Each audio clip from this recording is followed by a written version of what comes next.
Sederalun, tim sepak bola Persiraja Banda Aceh kembali menggelar latihan di Stadion Hadi Murtala Lampineng, Banda Aceh.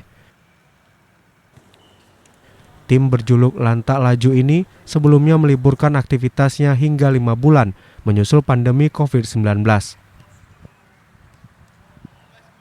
Adapun latihan perdana ini dilakukan dalam rangka persiapan lanjutan Liga 1 2020 yang rencananya akan kembali bergulir Oktober nanti.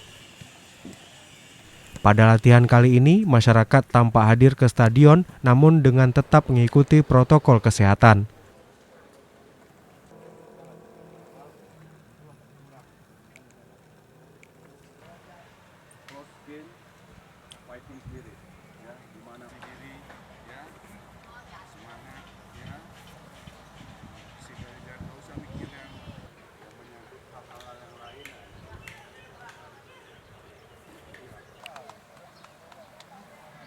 Dari Banda Aceh, Henry, Serambi On TV.